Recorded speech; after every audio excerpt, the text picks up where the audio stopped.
Como tú has dicho, las palabras que yo os hablo son espíritu y son vida. Oh Padre Santo, transmítenos a través de tu palabra la vida tuya para que, oh Dios del cielo, vivamos de acuerdo a tu carácter, a como tú eres y a como tú deseas que seamos nosotros. Te pedimos esto por Cristo Jesús, Señor nuestro. Amén y amén. Puede sentarse. Este salmo comienza con algo que está incluido en los originales, por lo tanto debemos deducir que es parte de la inspiración divina. Amén. Porque esa palabrita, Mictán de David, indica que es un tipo de salmo distinto a muchos otros. Y no es fácil entender qué significa un Mictán. Los entendidos no lo saben a ciencia cierta. Pero por lo menos podemos saber que hay una serie de salmos que son de este tipo. ¿De cuál tipo? Pues un Mictán. Este es uno, ¿verdad? También el Salmo 56, 57, 58 y 59 y hasta el 60. Todos esos salmos son de este tipo, Mictán. ¿Qué es un Mictán? Es una palabra bastante oscura, de difícil traducción. Algunos dicen que se traduce como cubrir o dorado. Incluso usted puede ver que no pareciera haber ninguna conexión entre una palabra y la otra. Cubrir, dorado. No sé por qué me evoca la cubierta del Arca del Pacto. Ustedes recuerdan que era un cofre, ¿verdad? Pero tenía una cubierta.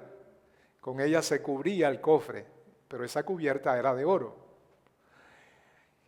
Así que si esta fuera la traducción correcta, es decir, que un Mictán es una cubierta dorada o de oro, algunos dicen que eso indica que se trata de un salmo que es dado en situaciones de crisis profunda y en el cual debemos meditar secretamente, como si cubriéramos nuestra condición para simple y sencillamente estar aislados de todo y en únicamente presencia de Dios. Amén. También, y quizás esta es la mejor interpretación, al menos la de los comentaristas, de la mayoría de los comentaristas, es que este salmo, es que un Mictán significa un grabado permanente.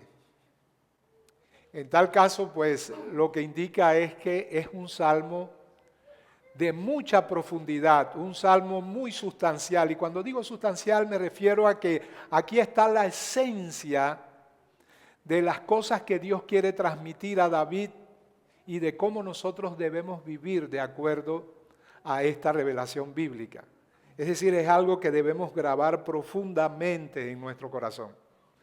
No sé si ustedes han leído el Cantar de los Cantares, cómo al final del libro el rey le dice a la tsunamita, ponme como un sello sobre tu corazón, como una marca, como un grabado sobre tu brazo. Esa es la idea, ¿ok? Como si el Señor nos estuviera diciendo en esta mañana, grábame en tu corazón.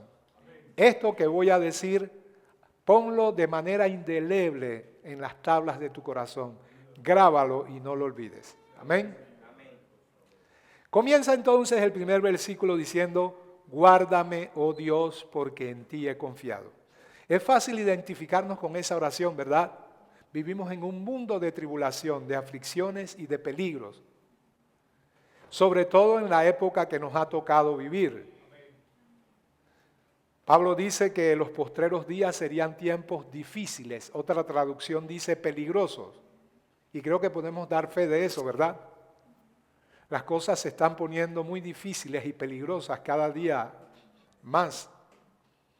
Hay peligros por doquier.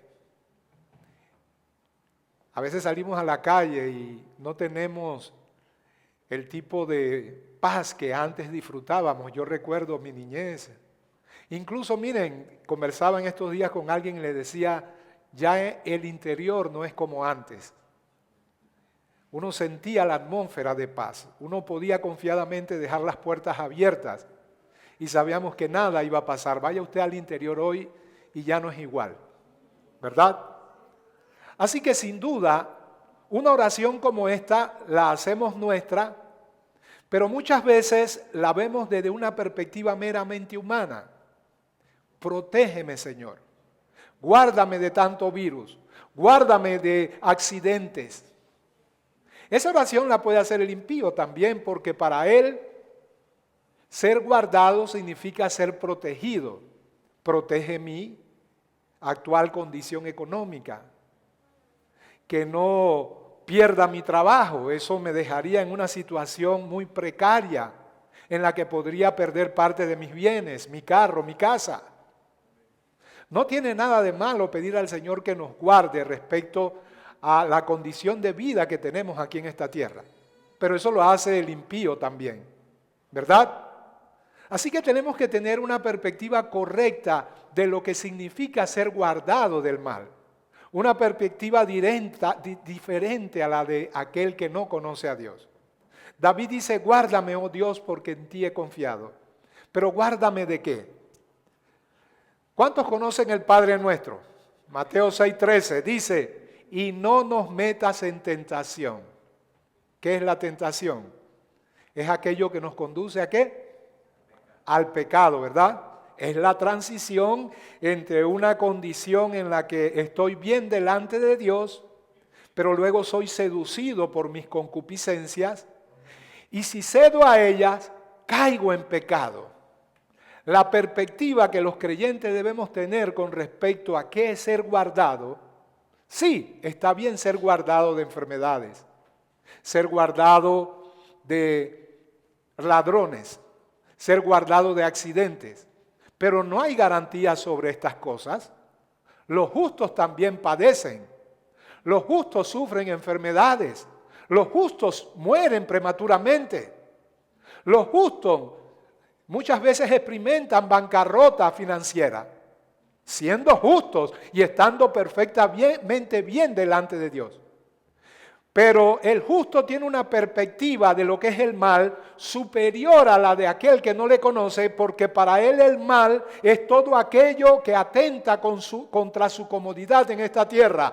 Para el justo ser librado del mal es aquello que atenta contra su vida espiritual.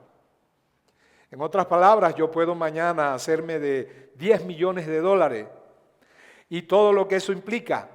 Pero si yo me siento lejos de Dios, vulnerable al pecado, yo estoy mal delante de Dios. Cuando el salmista dice, guárdame, oh Dios, porque en ti he confiado, tiene en mente algo superior a lo que nosotros muchas veces conceptuamos como ser guardado del mal. Ser guardado del mal es ser guardado en nuestra alma. ¿Verdad que sí? Dice el Padre nuestro, no nos metas en tentación, mas líbranos del mal. ¿Qué significa eso? Que ser librado del mal es ser librado de aquello que te conduce al pecado. Y ahí sí hay garantías y promesas respecto a que todo santo de Dios, todo hijo de Dios puede vivir rectamente delante de Dios y puede implorar su misericordia y decirle, Señor, quiero cosas buenas, claro que sí, pero por encima de todo lo que quiero es vivir recta y santamente, y no hacerlo, eso para mí es el mal. Amén. Un justo ve el mal donde el que no lo es decir, el impío no lo ve. Para un justo es mejor recibir la injusticia que cometerla. Para el que no es justo, es decir, un hijo de Dios, para él recibir la injusticia es recibir un daño grande. Me hicieron mal, me serrucharon en el trabajo, perdí mi trabajo, perdí mi casa. Eso es un mal para el que no conoce a Dios. También para el que le conoce, pero no es el mal supremo. Pero el que no conoce a Dios puede hacer mal y sentirse satisfecho siempre y cuando las condiciones de vida sigan allí intocables. Amén. Pero la injusticia es un mal para el que la comete y el justo tiene esa perspectiva. El justo dice, yo prefiero ser objeto de un daño, de una injusticia, que ser quien la comete. Porque si yo recibo la injusticia, hombre, me pueden privar de un bien, pueden hasta quitarme la vida, pero voy a tener entrada franca y abierta en el reino de los cielos. Porque ese cuerpo que yace allí inerte después de morir, piensen en los cristianos que dieron su vida en la iglesia primitiva, que fueron mártires. Les hicieron el peor daño que los seres humanos conceptúan en esta tierra. Los masacraron, pero mientras morían, ahí estaba Esteban, veo los cielos abiertos y a Jesús sentado a la diestra del Padre. Pero si tú eres el que comete la injusticia, tú estás dañando tu alma. Saben que el pecado es indoloro, ¿verdad? El que peca no siente nada que esté mal en su vida. ¿Acaso los impíos al pecar, siempre y cuando conserven sus riquezas, su salud y todo lo demás, se sienten mal por ello? No, porque para ellos el bien es tener comodidad en esta tierra y el mal es la ausencia de esas comodidades. Pero el justo no se conforma simplemente con tener bienestar. Él quiere una alma pura que se parezca a su Señor. Él quiere crecer en santidad y ser igual a su Maestro. Y cualquier cosa que irrumpa esa condición de vida, para él es un mal. Por lo tanto, guárdame, oh Dios, porque en ti he confiado. En los tiempos de pandemia, alguien me dijo con muy buena intención, después que escuchó de que estábamos dando alimentos y víveres a las personas necesitadas, me dijo, no te preocupes, a ti no te va a pasar nada porque tú estás en la perfecta voluntad de Dios. Bueno, sí, en efecto, no me va a pasar nada en términos espirituales, ¿verdad? Pero no hay garantía de que no me pasara nada. Porque si estar en la perfecta voluntad de Dios implica que Dios te va a proteger de circunstancias adversas en esta tierra, entonces todos los apóstoles fueron unos carnales porque Dios no los protegió de ser masacrados y ser mártires. Entonces entendamos que ser guardado es ser guardada nuestra alma, es ser guardado en santidad. El mayor mal que puede recibir un hijo de Dios es aquello que atenta contra su alma. Así que guárdame, oh Dios, porque en ti he confiado. Y la palabra confiado es el equivalente veterotestamentario de la palabra fe. Fe y confianza es básicamente lo mismo. Nosotros vivimos por fe. El justo por la fe vivirá. Este camino se llama un camino de fe y lo vivimos por fe, desde el principio hasta el final. ¿Y qué dice la Biblia con respecto a la fe? Dice que es un don de Dios. Amén, por gracia sois salvos por medio de la fe. Y esto, es decir, la fe, no viene de ustedes, es un regalo de Dios.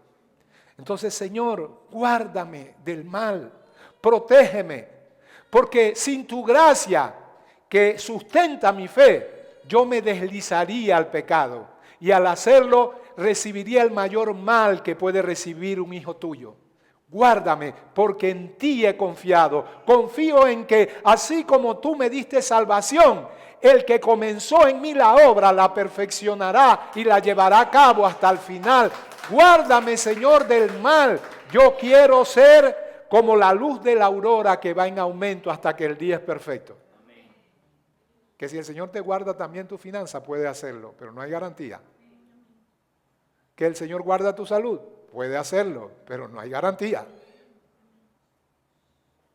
Muere el justo y la gente dice, wow, ¿qué pasó aquí? Y no saben que de delante del mal es que está quitado el justo, dice la Biblia. Que cuán apreciable es delante de Dios la muerte de sus santos. Entonces, repito, tenemos que tener una perspectiva correcta acerca de lo que es el mal y acerca de lo que es ser guardado delante de Dios. Porque si creemos que ser guardado es ser guardado de nuestra condición de bienestar en esta tierra, cuando no lo seas pensarás que estás fuera de la voluntad de Dios y eso no es cierto. De hecho, muchas veces cuando el justo padece, cuando recibe injusticia, en esa condición muchas veces, casi siempre la mayoría, es cuando mejor está. Pero aquel mensaje distorsionado que hace ver que el justo siempre le va bien, es un mensaje incorrecto. Pregúntenselo a todos los apóstoles, repito. Amén. Sigue diciendo, oh alma mía, versículo 2, dijiste a Jehová, tú eres mi Señor, no hay para mí bien fuera de ti. Gloria al Señor. oh alma mía, dijiste a Jehová, tú eres mi Señor. ¿Qué significa Señor? Hemos hablado de eso anteriormente, ¿verdad? Ese es el término que bien podemos traducir como dueño. Quizás hoy no tenga esa connotación, pero en aquellos tiempos, los tiempos bíblicos, tanto en el Antiguo como en el Nuevo Testamento, Señor era el título que recibía el amo. Y ese título era declarado por la boca del esclavo. ¿Verdad que sí? De hecho, una de las acusaciones que hicieron al cristianismo es que llamaban a Jesús Señor. Y no solamente Señor, Señor de señores. Y Roma se enojaba contra los cristianos porque para Roma el curios, el señor y dueño absoluto de la tierra era César. Pero los cristianos humildemente decían, no vamos a despotricar contra César. Usted no lo haga, ¿eh? El cristiano no tiene ese espíritu de despotricar contra César. ¿A qué se refiere pastor con César? Hombre, estoy hablando de los políticos, de los que están en eminencia, por muy corruptos que sean. Amén. Ellos decían, humildemente no nos vamos a postrar delante de César, porque nosotros tenemos un solo y único Señor y dueño absoluto de nuestra vida, y ese es Jesús de Nazaret. Amén. Entonces, oh alma mía, dijiste a Jehová, está hablando David, tú eres mi Señor. ¿Verdad que sí? ¿Es eso cierto respecto a nosotros? Bueno, Mateo 7, 21, 23 dice, no todo el que me dice Señor, Señor, entrará en el reino de los cielos. Teóricamente, todo creyente o todo aquel que hace profesión de fe, eso significa que se supone profesa ser cristiano, por implicación se entiende que Jesús es su Señor, su dueño. De hecho, eso es lo que implica ser cristiano, que hemos depuesto las riendas de nuestra vida, el control de nuestro corazón y se lo hemos cedido al Señor. Por lo tanto, no somos dueños de nosotros mismos, tenemos un dueño y ese es el soberano y único Señor del universo, se llama el Señor Jesucristo. Pero el Señor dice que dentro del mundo cristiano hay muchos que profesan ser cristianos y dicen, Señor, sí, Jesús es mi Señor, pero en el día del juicio se revelará que no todo el que dijo ser cristiano, no todo el que profesaba serlo, no todo el que decía Señor, Señor, no todos, repito, entrarán en el reino de los cielos, sino aquellos que precisamente por declarar que Jesús es su dueño, intentan vivir de acuerdo a la condición de uno que sirve a un amo, es decir, en obediencia, que hace la voluntad de mi Padre que está en los cielos. Ese verdaderamente es uno que está bajo el dominio y el señorío de Jesucristo. Y luego Él revela, en aquel día muchos me dirán, Señor, Señor, hicimos cosas en tu nombre, cosas tan extraordinarias como profetizar, como echar fuera demonios, como hacer milagros. Pero en aquel día les declararé, nunca os conocí, apartaos de mí, hacedores de maldad. Entonces, un señor, un dueño, tiene control absoluto de su esclavo, ¿verdad que sí? Le prescribe todo lo que puede hacer y todo lo que no puede hacer. Ese esclavo no tiene una decisión propia, no tiene un plan propio, sino que el plan que tiene es trazado por aquel que es su amo, ¿verdad? Entonces, lo que David está diciendo es, tú eres mi Señor. Y como tú eres mi Señor, lo que es bueno para mí, mi bien, mi bendición, está en lo que tú has prescrito para mí, sea bueno o sea malo. Por favor, escúcheme esto. Lo bueno y aún lo malo que viene de ti es bueno para mí. Si yo tengo algo que no está presupuestado en tu voluntad y eso satisface mi carne, eso me agrada, eso me da condiciones de bienestar en esta vida, pero no estuvo presupuestado para ti, para mí es un mal. No es que Él no exprese el deseo de tener cosas buenas, pero si son buenas es porque Dios las quiso para Él. Y si también en un momento Dios quiso una prueba que le aflige, Él dice, también es bueno para mí. ¿Entendemos lo que entonces está diciendo David? Oh alma mía, dijiste a Jehová, tú eres mi Señor, tú eres mi dueño. Como eres mi dueño, lo que tú prescribas para mí, lo que tú planees para mí, lo que has presupuestado dentro de tu soberanía para mí, es bueno para mí. Porque no hay para mí bien fuera de ti. Oye, pero mira, a través de este camino por el cual algunos te han inducido a obtener riquezas, puedes hacerte de mucha plata, de una gran casa, de un gran carro, pero en tu corazón sabes y el Espíritu te da testimonio que es un camino que no es agradable a los ojos de Dios. Pero como quiera puedes obtener cosas que te dan bienestar en esta tierra. Lo que David está diciendo, ese camino, si Dios no lo trazó para mí, es un mal para mí. Y por otro lado, si Dios me introduce en una prueba para forjar el carácter de Cristo en mí, y esa prueba me aflige, eso para mí es un bien. Fuera de ti yo no quiero nada. Es lo que dice Romanos 8:28, y sabemos que a los que aman a Dios, todas las cosas les ayudan a bien. Y en una mala interpretación decimos, perdiste tu trabajo, no te preocupes, que a los que aman a Dios todas las cosas les ayudan a bien. Así que Dios te va a dar uno mejor con mejor remuneración. No es lo que está diciendo. Si usted lee el contexto se va a dar cuenta que está hablando de un propósito que Dios tiene con cada creyente. ¿Cuál es? A los que antes conoció, predestinó ¿para qué? Para conformarlos a la imagen de Cristo. Ese es el bien supremo. El hecho de que tú y yo, por las pruebas y la disciplina de un Padre que nos ama, y nos ama tanto que nos quiere hacer igual a su Hijo primogénito, orquesta situaciones muchas veces difíciles, que al presente no son motivos de gozo, pero después da el fruto apacible de justicia, es decir, el carácter de Cristo. Y son cosas que muchas veces no entendemos, y no hay por qué entenderlas. La prueba no está para que tú entiendas, sino para que seas transformado en ella. Amén. Entonces a eso se refiere todas las cosas. A los que aman a Dios les ayudan a bien. No necesariamente al bien de estar en una situación cómoda, holgada en esta tierra, sino al bien supremo. Porque tiempo tendremos, y no de 60, ni de 70, ni de 80 años, sino infinito, amén, para disfrutar de gozo y felicidad plena. Es lo que dice David también en el Salmo 73, 25. ¿A quién tengo yo en los cielos sino a ti? Fuera de ti nada deseo en la tierra. No interpretemos esto mal, él no es un santurrón, él no está diciendo yo no quiero cosas buenas. Es más, me voy a ir de ermitaño y voy a hacer mi propio convento en la montaña, lejos de todos los logros de esta tierra porque yo no quiero nada en esta tierra. No, él no está diciendo. Él está diciendo, fuera de ti nada deseo, en ti todo.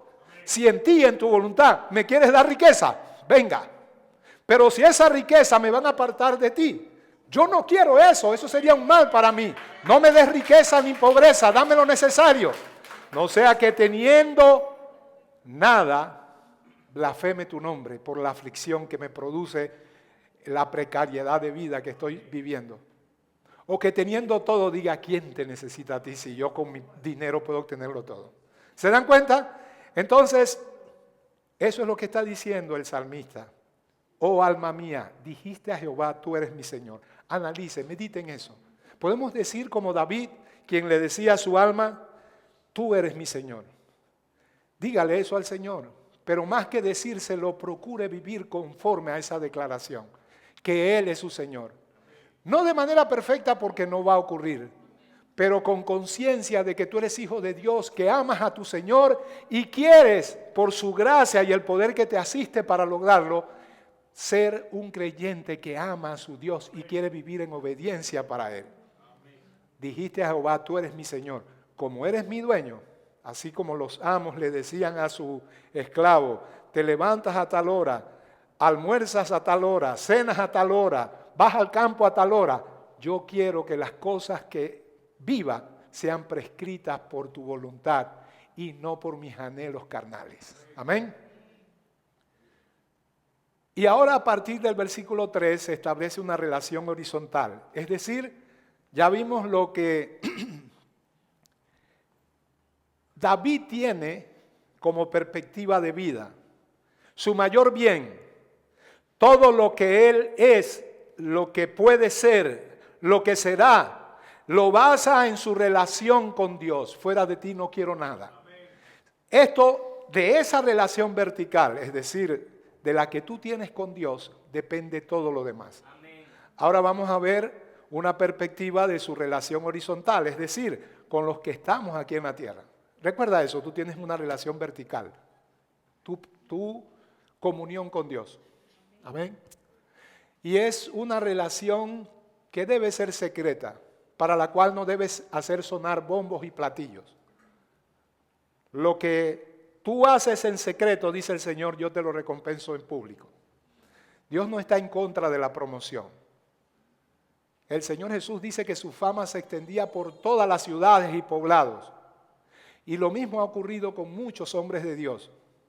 Tú no debes anhelar la fama, tú debes anhelar al Señor. Y debes hacerlo legítimamente. ¿Qué significa legítimamente? Que no lo haces por pretensión alguna, no lo haces para que te vean, lo haces porque lo amas. Tú quieres estar con Él. Pero Él dice, lo que tú haces en secreto, yo, diga conmigo yo, ¿quién? El Señor, no tú. Él no está en contra de la promoción, pero sí de la autopromoción. Hay un hermano, amigo mío, que tiene esas ideas y, bueno, no voy a decir el título que se pone, porque de pronto voy a estar revelando, no creo que lo conozcan. Pero estoy en contra de esas personas que se ponen unos títulos. Bien, quizás tú digas, bueno, yo no soy de esos que se llaman apóstoles porque no estoy en esa onda. Pero autoproclamarte que tú eres el atalaya de Dios. Y no estoy hablando del pastor Manuel Ruiz, por si algunos quieren. Es un hermanito sencillo. Alábete otro y no tu propia boca. Esos títulos rimbombantes, aunque parecieran ser humildes, no está bien que te los coloques tú mismo. Deja que otros digan de ti lo que tú no debes decir de ti mismo. ¿Ok? Miren lo que dice el versículo 3. Para los santos que están en la tierra y para los íntegros es toda mi complacencia. Yo creo que tú y yo debemos ser amigos de todos, porque Jesús, antes de ser el salvador de los pecadores, era el amigo de los pecadores. La amistad debe ser ofrecida sin reserva a todo ser humano, pero debe haber ciertos parámetros, ciertos límites que no se cruzan. El que yo quiera tener benevolencia para tratar con alguien, porque mi intención es que él pueda recibir el mensaje del Evangelio. En última instancia lo que busco es su conversión, por supuesto que eso nos debe animar. Pero tener contacto con las personas de este mundo no implica tener comunión con ellas. Porque cuando tú tienes comunión, y la palabra comunión implica una cercanía que no se debe tener con todo el mundo. La comunión es solamente con Dios y con tus hermanos. Y triste es decirlo, a veces no es conveniente, incluso con todos. Comunión, relación horizontal, comunicación con todos. Pablo dice, miren, yo no les digo que se aparten de este mundo y que no se junten con los fornicarios y adúlteros de esta tierra, porque en tal caso sería necesario salir de este mundo. Pero luego él dice más, les digo que con aquel que llamándose hermano y fuere fornicario, adúltero, ladrón, con el tal ni aun comáis. Así que Él no prohíbe, el Señor, que tú tengas contacto incluso con las personas que no conocen a Dios, porque a eso te manda el Señor. En su oración sacerdotal en Getsemaní, que dijo, no te pido que los quites del mundo, sino que los guardes del mal. Entonces Dios nos manda como ovejas en medio del lobo, para que esos lobos dejen de serlo y se conviertan en ovejas. ¿Verdad que sí? Pero una cosa es que tu propósito sea alumbrar, brillar en medio de una oscuridad tan densa como la que estamos viviendo, de personas llenas de maldición, de palabras sucias, llenas de pensamientos equivocados, de fornicación y adulterio. Dios manda que tengas contacto con esa gente, claro que sí. Pero comunión significa que tú piensas como Él, que te complaces en la forma que Él piensa. Eso es distinto. Y significa que tú y él pueden tener un punto en común de comunicación, porque esos puntos de comunicación que tienes con él, a ti te satisfacen más que lo que se supone tú sabes de la Biblia. Miren, a veces este libro, la Biblia, puede ser una teoría impráctica que entendemos como información en nuestra mente, pero cuando vamos a la vida real y tenemos contacto con supuestos amigos inconversos, nada de lo que sabemos lo podemos, no necesariamente citando el versículo, pero al menos las ideas para traer iluminación, para brillar, como dice la Biblia, en medio de la oscuridad, para hacer sal y para tener la lámpara nuestra puesta en alto y no debajo de la cama. No, podemos complacernos con conversaciones, no estoy hablando necesariamente de conversaciones donde hay obscenidad, no, conversaciones que nos complacen. Triste es decirlo, pero muchos creyentes tienen más comunión con amigos del mundo que con los propios creyentes. Yo no logro entender eso porque la Biblia dice, andarán dos juntos si no están de acuerdo. Si tú andas juntos es porque en tu corazón estás de acuerdo. Los temas de conversación que tienes con esa persona son prioritarios para ti. Funcionan de manera orgánica, es decir, espontáneos y naturalmente. Tú no marcas una diferencia entre el mundo y tú. Pero sin embargo, miren lo que dice David. Para los santos que están en la tierra y para los íntegros es toda mi complacencia. Me gusta, voy a citar dos versiones distintas. La NTV dice, mis verdaderos héroes son la gente santa del país. Ellos son la gente que verdaderamente me agrada. Eso ya es distinto, ¿verdad? Eso es no solamente busco a aquellas personas como lo hizo Dios, que dejó el cielo para venir a humillarse a este mundo y buscar al pecador. Todo lo hago, pero comunión, es decir, alguien que piensa como yo y yo como esa persona. Eso es distinto, eso está reservado para las personas que están llenas de la palabra de Dios y que aman a Dios incondicionalmente. Con esas personas puedo tener comunión. Mis verdaderos héroes son la gente santa del país. Yo les he dicho muchas veces que los verdaderos héroes del cristianismo no somos los que estamos aquí, sino gente como Marta y como Oli, que están allá en el Medio Oriente en peligro, con su vida en peligro. Los misioneros deben tener un lugar en tu corazón importante. Por eso se los digo, y eso es parte de nuestro diseño como iglesia. Si Dios nos prospera económicamente, por encima de las luces del púlpito y un mejor micrófono que este, están los misioneros que están allá. Aunque no tengan que ver nada con nuestra... Bueno, es que no tenemos denominación tampoco. Amén. La Biblia de las Américas dice, en cuanto a los santos que están en la tierra, ellos son los nobles en quienes está mi delicia. Qué rico es ver que hay, no son muchos, son pocos, pero que hay gente santa en esta tierra. Incluso no son todos los creyentes que tienen su corazón puesto en la eternidad, que tienen su corazón puesto en las palabras que el Señor trajo y plasmó en este libro, que tienen su corazón puesto en las cosas santas, ¿verdad? En cuanto a los santos que están en la tierra, ellos son los nobles a quienes está toda mi delicia. Si algo afligía a Pablo era cuando veía los pleitos y disensiones dentro de la iglesia y les exhortaba a que no añadieran aflicción a sus cadenas. Amén. Indicando con ello, si algo me aflige, es ver que el trabajo y la obra de mis manos, que ha sido predicarles a ustedes para presentarlos como una virgen pura a Jesucristo, a fin de que ustedes sean santos, ver que eso no ha funcionado y que yo he trabajado en vano. ¿Qué sentiría Pablo cuando los Gálatas, al recibir el mensaje del Evangelio y ser librados del legalismo judaico, otra vez los judaizantes vienen y ellos son seducidos por ese mensaje? Y Pablo le dice, oh Gálatas insensatos, por quienes vuelvo a sufrir dolores de partos hasta que Cristo sea debidamente formado entre vosotros. Yo les pregunto, dijo Pablo, cuando recibiste el Espíritu, ¿lo recibiste por las obras de la ley La respuesta es obvia, esa es una pregunta retórica. No, lo recibiste de manera cándida, afable, natural, y luego el Espíritu te llenó de gozo. Y sin darte cuenta, sin esfuerzo alguno, sin prescripciones de la ley, comenzaste a vivir santa. Y el Dios que hace maravilla entre vosotros lo hizo porque creísteis con fe y no por guardar la ley.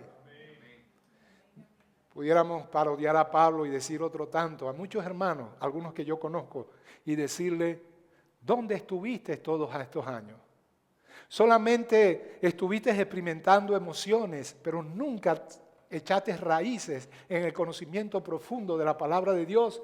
Y hoy portas un kipá, y hoy no dices Jesús, sino Yeshua. Y hoy dices que hay que tener una menorá en la casa, y celebras el Shabbat. Y para ti la cena del Señor ya no tiene significancia porque ahora tienes que celebrar, ¿qué cosa? La cena pascual, la de Éxodo 12. Cuando eso era una sombra y el cumplimiento de ella fue la cena del Señor. Allí es donde se cumplió lo que tipológicamente en Éxodo 12 era simplemente un corderito real, sacrificado y su sangre puesta en los postes y los dinteles de la puerta. Hoy, sin embargo, el cumplimiento es Jesús y Él dijo, he querido tomar esta cena con ustedes. Y luego tomó pan, lo partió y dijo, voy a explicarles los simbolismos de aquello que celebraron los judíos antes de salir de Egipto. Este pan es mi cuerpo que por vosotros he entregado. Y la sangre de ese corderito que ellos con un hisopo untaron en las puertas es solo un símbolo. Hoy están frente al cumplimiento de ese símbolo. Esta copa es mi sangre que por vosotros es derramada. Entonces yo voy a desechar la realidad que me fue comunicada para ahora decir, no, yo tengo una perspectiva diferente. Ahora yo soy un judío. ¿Y cómo te llamas? Rodríguez, González, pero eres judío. Qué terrible, ¿verdad? Pero qué complacencia hay cuando ves gente que ama la palabra de Dios, que encuentra su deleite en las verdades que Dios quiso revelarnos, porque son las únicas que nos dan vida eterna. Versículo 4, se multiplicarán los dolores de aquellos que sirven diligentes a otro Dios. No ofreceré yo sus libaciones de sangre, ni en mis labios tomaré sus nombres. Hombre, yo creo que esto está claro, ¿verdad? Si de algo adoleció el pueblo de Israel, el Israel antiguo, era que desde que salieron de Egipto y hasta que vino su destrucción, primero el reino del norte que fue asaltado por los asirios y luego el reino del sur, a quienes Nabucodonosor llevó esclavos a Babilonia. La razón detrás, la principal, entre otras muchas cosas, era la rampante idolatría del pueblo, sirviendo a otros dioses. Eso pudiéramos llamarlo una idolatría primitiva. Triste es decirlo, todavía existe hoy. ¿Cuál es la idolatría primitiva? La adoración de imágenes. Créanme, la generación moderna tal vez no tenga ese problema. Ellos han recibido el cianuro del escepticismo, el ateísmo, que ha permeado de Europa y de los Estados Unidos, y según la mente moderna, todas estas cosas, las buenas y las malas, es sencillamente una actitud retrógrada. Ellos no se van a postrar delante de una imagen. ¿Pero será que no son idólatras? No, porque la idolatría no es solamente la adoración de imágenes, cualquier cosa que demande tu atención más que Dios está frente a un ídolo. Está frente a algo que ocupa el lugar de Dios. Y eso pueden ser muchas cosas. Calvino dijo que el corazón humano es una fábrica de ídolos. Y el asunto es detectar en nuestro corazón qué es un ídolo. Y como hacían los judíos en el Antiguo Testamento, destruirlo. No te estoy invitando a que rompas la virgencita de tu mamá o de tu papá, o a San Pereco, o a San Antonio, a San Cocho, a San Cudo, no. Podrás romper la imagen externamente, pero no la idolatría en su corazón. Tienes que tener paciencia, amén, y ser sabio. Pero no solamente los que se dedican a este tipo de idolatría son idólatras. De hecho, los dioses del pasado, en esencia, cada dios apuntaba a dos realidades. Todos los dioses que ustedes encuentran en el Antiguo Testamento del pasado tenían que ver básicamente con dos cosas, con el sexo y con el dinero. Eso requeriría un estudio más profundo, no tengo tiempo para eso. Pero eran dioses de fertilidad, eran los dioses a quienes tú les ofrecías libaciones porque querías fertilidad, era que la tierra produjera, eso implica economía, eso es el equivalente de hoy de prosperidad. Y de alguna manera esos dioses estaban relacionados también con el sexo, por eso es que había una llamada prostitución sagrada, que era que las jovencitas de los pueblos paganos hacían un periodo de, ¿cómo llamarle? Hombre, para mí se asemeja a cuando alguien se gradúa de la secundaria y luego hace una práctica profesional. Todavía no es profesional ni le están pagando, pero va y hace una práctica profesional. La práctica profesional era que llevaban a las jovencitas a esos grandes monasterios de los dioses paganos y allí practicaban prostitución, inmundicia sexual. Y dos de los ídolos más fuertes a lo largo de toda la historia, la antigua, concentrada en esos dos elementos, sexo y dinero, pero a través de imágenes, hoy continúa sin imágenes, pero son dos ídolos que están en el corazón de la gente y que hace que la gente se postre. Un esposo que hasta entonces era fiel, pero viene una mujer y lo fataliza. Lo fataliza, ¿saben por qué? Por el sexo. Porque él hizo del sexo, siendo algo importante en el matrimonio, lo más importante, y no lo es. Y luego encontró que Satanás tenía una versión moderna de ese ídolo para atraparlo y hacer que rindiera todos sus valores. Sí, amo a mis hijos, pero mi ídolo es más importante. Sí, yo sé que tengo una buena esposa, pero mi ídolo del sexo es más importante y aquí está la que me brinda eso. Es un idólatra en su corazón. Es la misma versión de los ídolos del pasado en su contexto moderno. ¿Y qué decir de Don Dinero?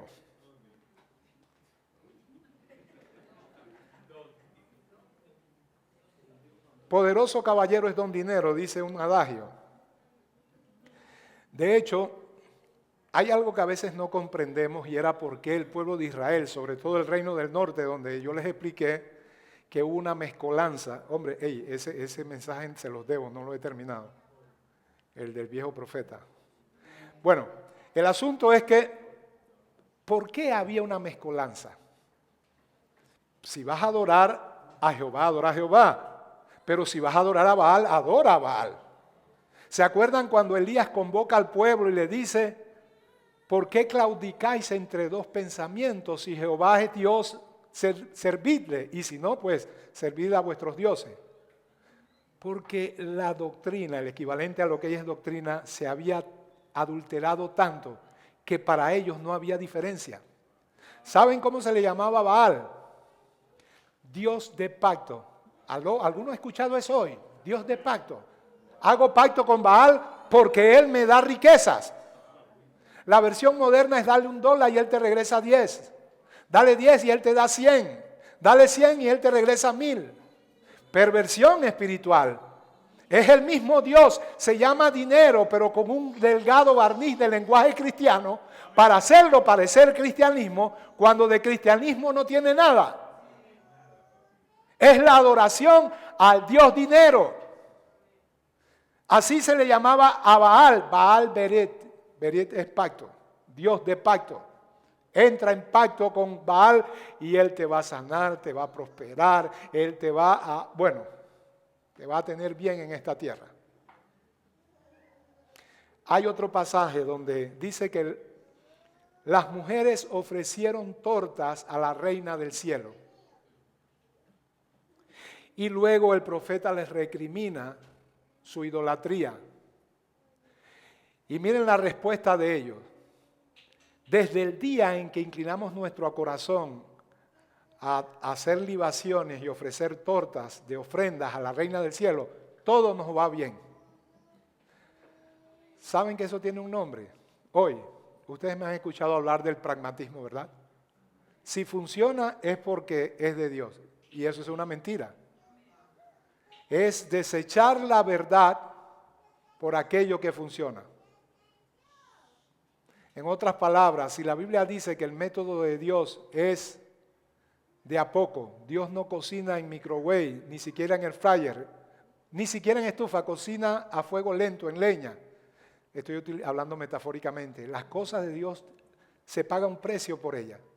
Pero hoy viene la mercadotecnia y te dice, te voy a crear un sistema de crecimiento. Ahí no va a haber doctrina, ahí no se va a hablar de la justificación, de la santificación. Olvídate de la palabra de Dios, olvídate de santidad. Ahí lo que se va es hablar de un método, una sinergia parecida a las redes de mercadeo como Herbalife, como For Life y todos los Life. Y eso va a crear una sinergia que te va a traer gente.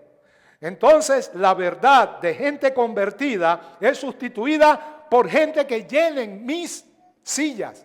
Y las sillas se llenan de gente, pero la mayoría son inconversos que no conocen al Dios que se supone que sirven. Pero esa gente hace pacto con Baal-Bereth y los sacerdotes de Baal reciben en sus bolsillos, porque Baal-Bereth no baja, primero porque es un demonio quien recibe la plata. Los únicos que prosperan son los que predican estas cosas.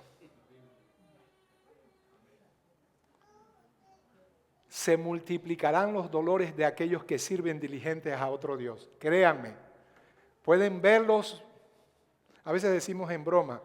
La otra vez estábamos viendo el local, uno de los locales que tiene 2 pisos, y decimos, acá está la iglesia, acá hacemos una de prosperidad, y lo que obtenemos acá se lo damos.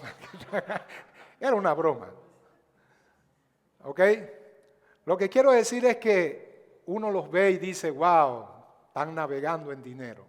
Créame, que muchas veces para sustentar ministerios que son una suerte de agujero negro, ¿saben lo que es un agujero negro? Astronomía, yo no sé mucho, pero lo poquito que he oído. Dice que es una estrella que implosionó y el poder gravitatorio es tal que ni siquiera la luz escapa a eso, o sea que absorbe todo. Muchos ministerios de eso, para impresionar a todo el mundo, porque yo quiero ser grande, son un agujero negro que ala billete. Y muchos de aquellos que hoy se arrepienten y dicen en su corazón, yo creo que me desvié de la doctrina. Pero no pueden hacer otra cosa porque el Dios dinero los tiene atrapados en un rejuego del cual no pueden salir. Porque ¿cómo pago este monumento, esta obra faraónica que consume luz? ¿Cómo hago? Yo tengo que traer todas las pericias, y todo el pragmatismo que me han enseñado. Si tú das $1, Dios te da 10, y tal y cual. Y tengo que hacer toda una serie de cosas para rendirle tributo idolátrico a ese Dios. Y esa gente no está tranquila, créanme que no. Esa gente sufre en su corazón. No digo esto con desprecio. Algunos son sinvergüenza, sí, pero hay muchos que fueron atrapados en este tipo de cosas. Y miran con añoranza el momento aquel en los años 80, 90, donde comenzaron con pureza de corazón. Pero hoy ya no hay pureza de corazón. Hoy están presos de la idolatría, pero no de cualquier idolatría, sino la avaricia. Miren lo que dice 1 Colosenses 3:5. Haced morir pues lo terrenal en vosotros, fornicación, impureza, pasiones desordenadas, malos deseos y avaricia, que es idolatría. Yo les di en una ocasión que uno de los males del púlpito hoy es que en gran medida ha sido secuestrado por la avaricia. Se amontonarán maestros conforme a su concupiscencia. ¿Qué es su concupiscencia? Dinero. Quiero ser famoso, quiero tener poder, quiero riqueza. Así que él se amontona y predica conforme a su concupiscencia. Y quienes les escuchan no son víctimas, son cómplices. Porque buscan lo que ellos buscan. Y su deseo no es Dios. Su deseo es el Dios dinero. Amén. Así que reciben el mensaje que sus oídos quieren oír. Tienen comezón de oír, y para cualquier oído que tiene comezón de oír cualquier cosa que le satisfaga, habrá un falso profeta que se lo rasque. Sean vuestras costumbres sin avaricia, Hebreos 13:5, contento con lo que tenéis. Mira, no está diciendo que no aspires a algo más. Está diciendo que en lo que haces algo para tener más, siéntete contento con lo que tienes. Porque si no te sientes contento, el problema no está en tener más. El problema está en tu corazón idólatra, que no puede estar contento con lo que tiene. ¿Y qué decir de esto? Segunda de Pedro 2:3. Y por avaricia harán mercadería de vosotros con palabras fingidas. Para muchos supuestos hombres de Dios, tú y yo somos mercaderías. ¿Sabes lo que son mercaderías, verdad? Cosas que te tributan un beneficio económico.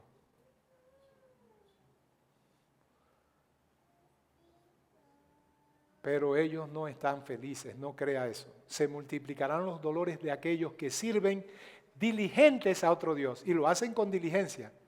A veces los que servimos al Dios verdadero no somos tan diligentes como ellos sirviendo a otro Dios. Él dice, no ofreceré yo sus libaciones de sangre. Ellos hacían sacrificios de sangre a esos dioses. Versión moderna, no voy a predicar las locuras que ellos predican. Pero pastor, puede que eso le retribuya a más gente. No voy a ofrecer las libaciones que ellos... Ni voy a darle honor ni honra. Tendré misericordia y amor, por supuesto que sí. Pero no ofreceré yo sus libaciones, ni en mis labios tomaré sus nombres. Versículos 5 y 6. Jehová es la porción de mi herencia y de mi copa. Tú sustentas mi suerte. Bien, cuando el pueblo de Israel por fin entra a la tierra prometida, comandados por Josué, cada tribu comienza a recibir su propia herencia. La herencia era la tierra de determinada tribu. Usted puede leerlo en Jueces y se va a dar cuenta, la tribu de Benjamín, la tribu de Manasés, la tribu de tal y cual le daban herencia. Pero hubo una tribu que no recibió herencia, es decir, no se le concedió una tierra. Adivinen quién fue. A ver, dígame, la tribu de Leví. Y el Señor dijo, yo soy la porción de ellos, yo soy la herencia de ellos. Ellos no tendrán herencia entre mi pueblo, yo seré la herencia de ellos. Hay que ser bruto para pensar que un terreno vale más que Jehová. Amén.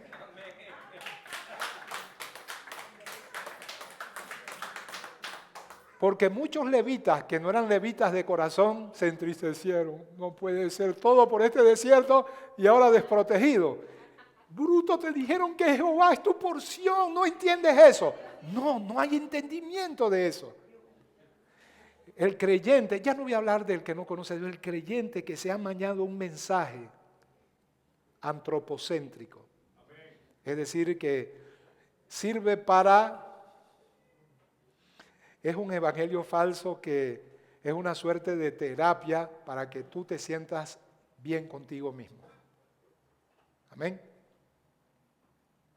Y una persona así está cegada. Y muchas veces saben que el no tener entendimiento espiritual es muchas veces un juicio de Dios. Yo les he dicho, los peores juicios de Dios no son los que duelen. Los peores juicios de Dios son los indoloros. Jesús dijo, para juicio he venido yo a este mundo. A ver, Señor, ¿en qué consiste el juicio? En hacer que los que no ven, vean. Y los que dicen ver, sean enceguecidos. Pastor, agárreme ese tronco en una uña, ese trompo en una uña. ¿Cómo así? Bueno, él está haciéndose eco de las palabras de Isaías. Isaías predicó a un pueblo duro de corazón y les dijo, el Señor es tardo para la ira y grande en misericordia. Él no quiere la destrucción de ustedes. Él es paciente. Pero han venido profeta tras profetas, a unos mataron, a otros desoyeron. Y ustedes no se arrepienten, eventualmente vendrá la destrucción. Entonces, cuando él vio el corazón duro del pueblo, el Señor les dijo, ve y ciega el entendimiento de este pueblo, para que viendo no vean y oyendo no oigan y no se conviertan, para que yo no los sane. Terrible, ¿verdad? Y Jesús se hace eco de esas palabras en un momento de su ministerio en que Él le ha predicado a Israel. E Israel ya no le atiende y Él como Dios sabe que han traspasado un límite Y luego, a partir de ese momento, no antes, comienza a hablar en parábola. Y sus discípulos le preguntan, Señor, ¿pero quién te entiende en esa jeringonza? ¿Por qué le hablas en parábola? Y luego Él revela algo, porque a vosotros os es dado conocer los misterios del reino, pero a ellos solo por parábolas, para que viendo no vean y oyendo no oigan, ni se conviertan y yo los sane. Se dan cuenta que el juicio de Dios muchas veces es indoloro, porque quien lo está recibiendo no está consciente de ningún mal. Él anda feliz en la vida, pero hay insensibilidad para recibir el mensaje, para volverse a Dios y darse cuenta que de lo que se trata el cristianismo no es de alcanzar riquezas ni bienestar en esta tierra, sino alcanzar a Cristo mismo. Él es la porción de mi herencia, de Él quiero. Y hasta pasajes que hablan de eso mismo lo malinterpretan. El Señor Jesús dijo, el enemigo vino para matar, hurtar y destruir. Yo he venido para que tengan Zoe, vida en abundancia, para que la tengan en abundancia. Y aquellos insensibles dicen, ahí está, ¿cómo puede ser vida en abundancia que no tengas para la luz? Bueno, hay gente que vive con gozo y no tiene mañana para la luz. Y si te molesta, retuércete, diablo. Pero sí hay gente con gozo que están pasando penuria, que están enfermos, que están en precariedad. No necesariamente ellos, también hay gente en abundancia. ¿De qué depende lo uno y lo otro? ¿De la fe de alguno de ellos? Depende del Dios soberano que hace como quiere en el cielo y en la tierra. ¿Quién le dirá por qué lo haces de esta manera? Nosotros nos conviene, cuando las cosas no sonríen como quisiéramos, tener el corazón de Job. Esas frases están cargadas de piedad y de auténtica fe. ¿Cuáles, pastor? Jehová dio. Y cuando dio lo disfruté, gloria a Dios, pero mi corazón no estaba en esas cosas que Él me dio. Las disfruté. Y Jehová quitó. Sea el nombre de Jehová bendito. Eso es un héroe de la fe. Amén. Entonces podemos decir, Jehová es la porción de mi herencia. David no era levita, no era de Leví, era de Judá. Pero espiritualmente aquí hay un verdadero levita. Uno que dice, ¿sabes qué? Yo tengo el reino porque Dios quiso que fuera rey. Pero cuando él pecó y se arrepintió, ¿ustedes creen que a él importaba el reino? ¿Qué es lo que le importaba? Mi porción eres tú. No quites de mí tu Santo Espíritu. Sé que pequé inmundamente. A mí no me interesa. Quítame el reino. Destrúyeme, párteme en 4 pedazos. Pero no quites de mí tu Santo Espíritu. Crea en mí un espíritu noble. Crea en mí un espíritu recto y espíritu noble me sustente. Eso es alguien que está consciente de que Jehová es la porción de su herencia. Y de mi copa. Otra versión dice, y de la copa de mi bendición. Ustedes recuerdan a Pablo en Corintios hablando de la cena del Señor y dice, la copa que bendecimos no es la comunión de la sangre de Cristo. El pan que bendecimos, que partimos, no es el cuerpo de Cristo. ¿Han leído eso? Déjenme explicarles. En la cena pascual el Señor no tomó una copa. Creo, si no me equivoco, que la costumbre judía era una serie de copas, no recuerdo cuántas. Me viene el número 12, pero puedo estar equivocado, pero sé que eran más de una. Pero había una, la final, que era la copa de bendición. Él está diciendo eso. De hecho, Pablo, cuando está aludiendo a la cena del Señor, le está diciendo, la copa de bendición que bendecimos, está diciendo, esa copa puntual dentro de la cultura judía, que era toda una ritualidad, no era tan sencillo como la cena que nosotros celebramos. Pero el Señor hace el ritual de la cena pascual tal como lo haría un judío, y una última copa es llamada la copa de bendición. Y dice, Jehová es la porción de mi herencia y de la copa y mi copa de bendición. Y luego dice, tú sustentas mi suerte. ¿Por qué él dice sustentas mi suerte?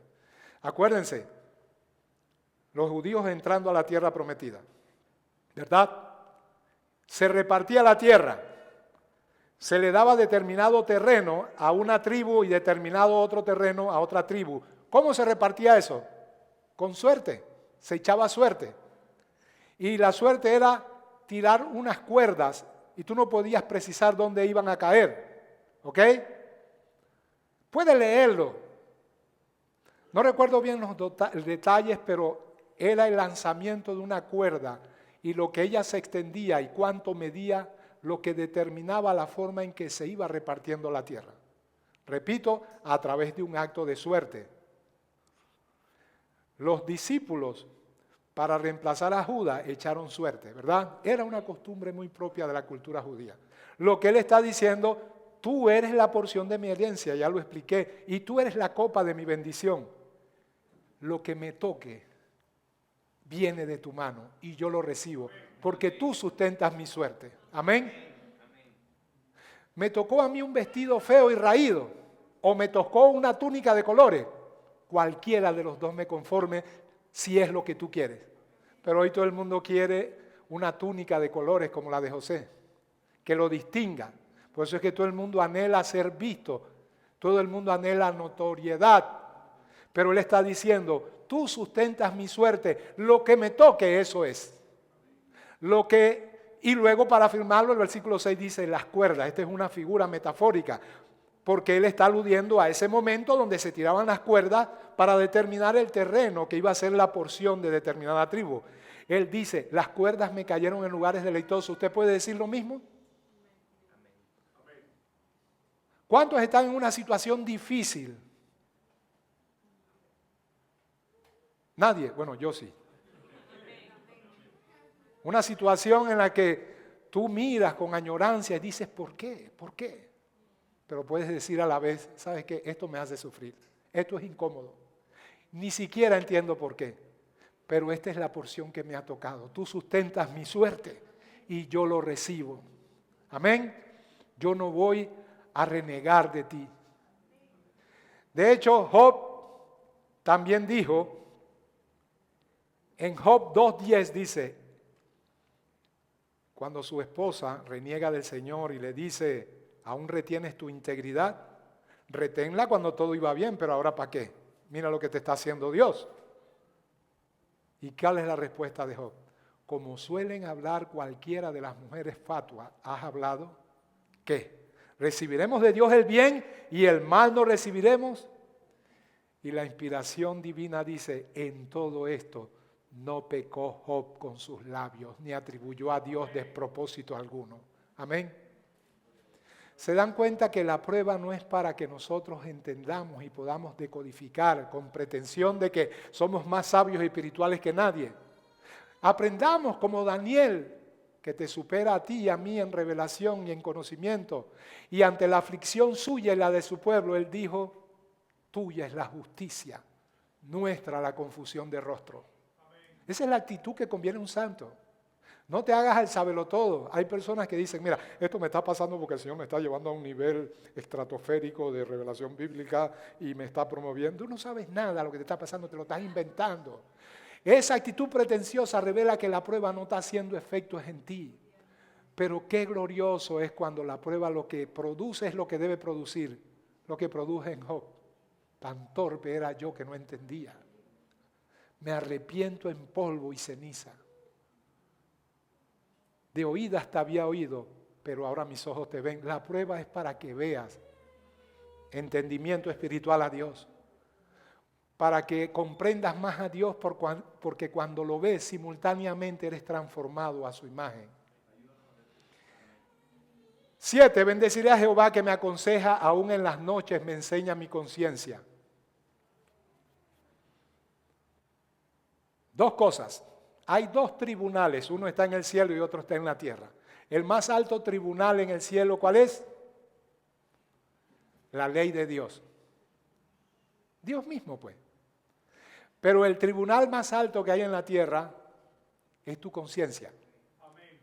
Porque cuando los gentiles que no tienen ley hacen por naturaleza lo que es de la ley, estos, aunque no tengan ley, son ley para sí mismos, mostrando las obras de la ley escritas en sus corazones, dando testimonio en su conciencia y acusándoles o defendiéndoles sus razonamientos. Los hombres no tienen excusas para no creer en Dios, porque hay algo externo a ellos que le dice que Dios es real. Los cielos cuentan tu gloria y el firmamento anuncia la obra de tus manos. porque las cosas invisibles de Él, su eterno poder y su deidad, se hacen claramente entendibles por medio de las cosas hechas, de modo que no tienen excusa. Esto es demasiado grande para atribuírselo a la nada. De la nada, nada sale. Ese es un testimonio fehaciente de que no hay razón para ser ateo. Pero hay otro testimonio. La ley puesta en el corazón de los hombres se llama conciencia. Ahora, la conciencia del hombre es deficiente, se adormece, se hace cada vez más insensible y puede cauterizarse. Por eso es que es bueno mantener limpia la conciencia. No sé si han leído lo suficiente las cartas de Pablo, que Pablo continuamente habla de una limpia conciencia. Y él dice que no debemos ir en contra de ellas porque algunos lo hicieron vez tras vez y naufragaron de la fe. Tú debes tener tu conciencia a punto de caramelo, agudizada, ultrasensible. ¿Y sabes cómo lo haces? Informando a tu conciencia con la palabra de Dios. Entre más información veraz, doctrina sana tienes en tu conciencia, esa conciencia no te dejará tranquilo para que vayas a pecar.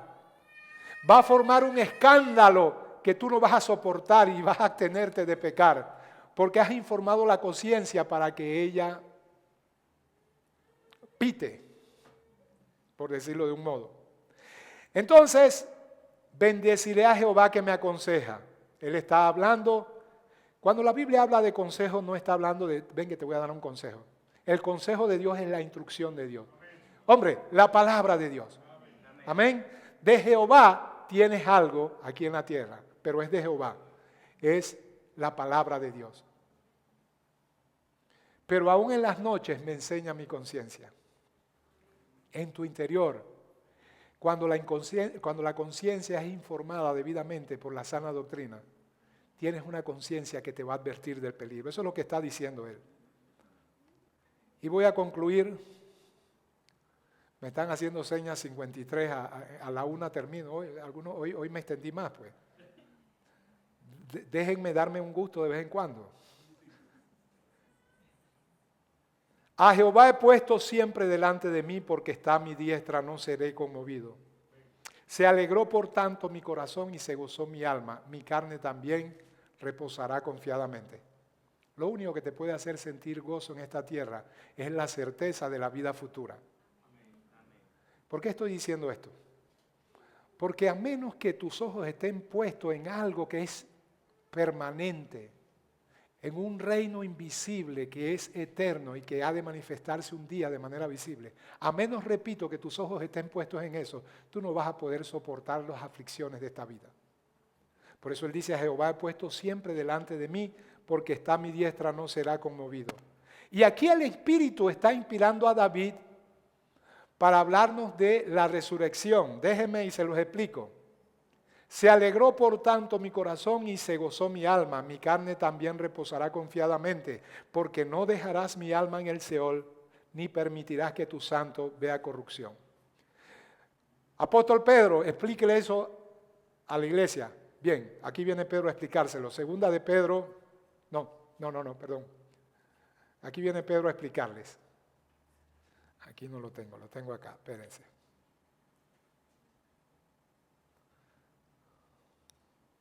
Aquí está.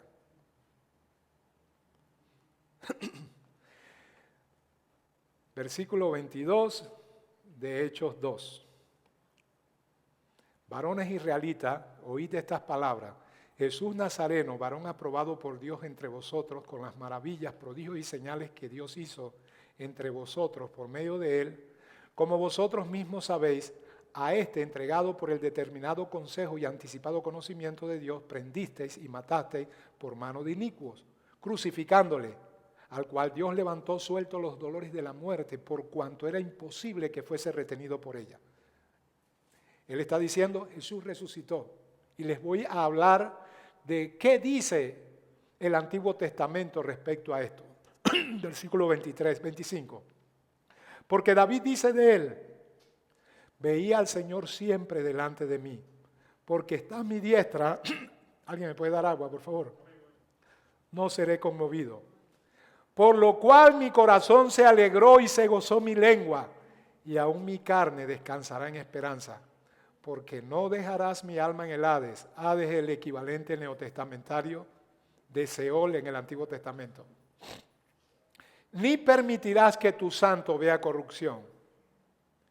Versículo 29, varones hermanos, se os puede decir libremente del patriarca David, que murió y fue sepultado, y su sepulcro está con nosotros, gracias, hasta el día de hoy. Pero siendo profeta y sabiendo que con juramento Dios le había jurado que de su descendencia en cuanto a la carne, un momentito, que de su descendencia en cuanto a la carne, me perdí. ¿Qué versículo? Es que, ok.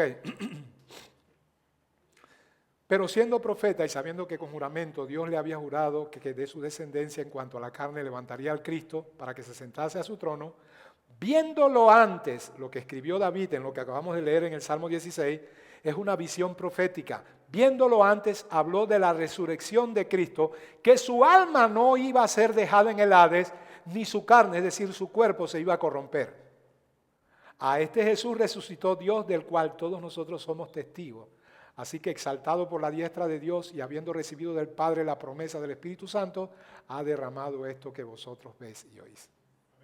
En otras palabras, el Espíritu Santo está tomando la boca del salmista para hablar de la resurrección de Jesús, pero por implicación para hablar de la esperanza bienaventurada, que es la resurrección y el vernos con el Señor cuando Él regrese y cuando seamos arrebatados. Amén. Así que esta es, en términos veterotestamentarios, la esencia, el sustento, el pilar de nuestra fe, la resurrección.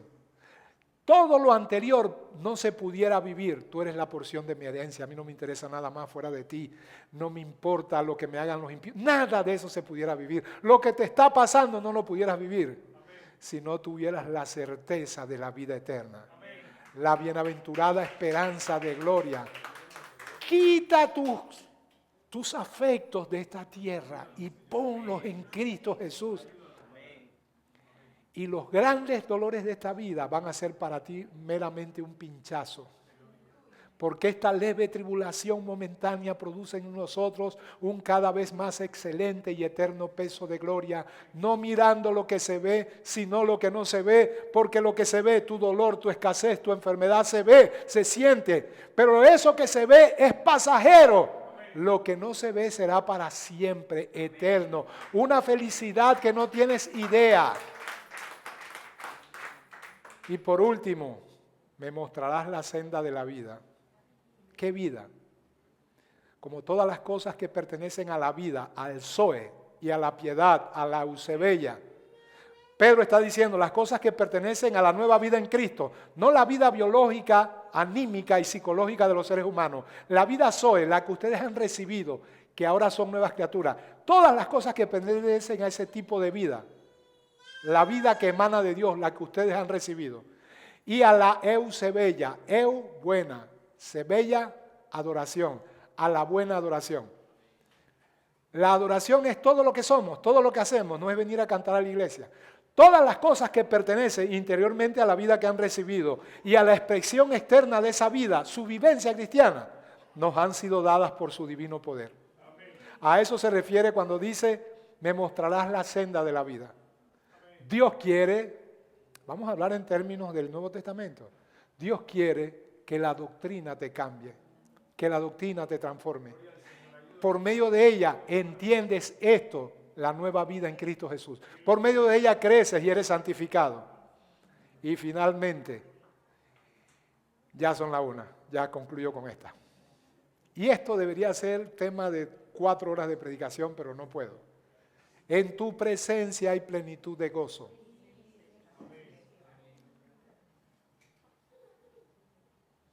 Y delicias a tu diestra para siempre. Esto me tienta a seguir, que lo voy a dejar así. Pero lo cierto es que esta es la conclusión de todo hijo de Dios, de todo santo de Dios. Pueden parecer palabras religiosas sin sustancia si no hemos experimentado parte de ello. Pero presencia habla de alguien que está presente, Dios habita en luz inaccesible. Aunque tienes el Espíritu Santo, puedes vivir no conforme al Espíritu, sino conforme a la carne. Y eso se hace de modo natural. Vivir conforme al Espíritu exige de ti un autonegarte y crucificarte para comenzar a ver frutos de esa vida. Y cuando la tienes es como si Dios se acercara. Y en lugar de ser alguien que sí, Él es omnisciente y está presente en todos lados, pero tú no le percibes ni los seres humanos le perciben. Su presencia es cuando tú, por entrenarte espiritualmente, haces de la presencia de Dios una realidad constante. Es lo que decía Elías y que puedes también tú y yo decirlo. Vive Jehová en cuya presencia estoy. No es algo ajeno. Yo no lo visito de vez en cuando, yo vivo en su presencia. Amén. Y cuando vivo en su presencia, puedo encontrar el mayor gozo en esta tierra. En la presencia de Dios es deleitoso estar. Delicias a su diestra. La diestra siempre habla del poder de Dios, del lugar más honroso. ¿Saben quién está a la diestra de Dios? ¿Quién? Jesús está a la diestra de Dios. Amén. Es una forma de decir, mira con quién te vas a encontrar a la diestra de Jesús, para ver si no estás de acuerdo conmigo que hay deleite, Jesús. Pero ¿saben quién más está a la diestra de Dios? O deberíamos estar. Dice que hemos sido bendecidos con toda bendición en lugares celestiales y que cuando Él resucitó se sentó a la diestra del Padre y nos hizo sentar juntamente con Él. Haz que eso sea no simplemente una doctrina en práctica, una realidad. Amén. Y tu mayor gozo estará en buscarle a Él. Sí te gustará el fútbol, a mí me gusta.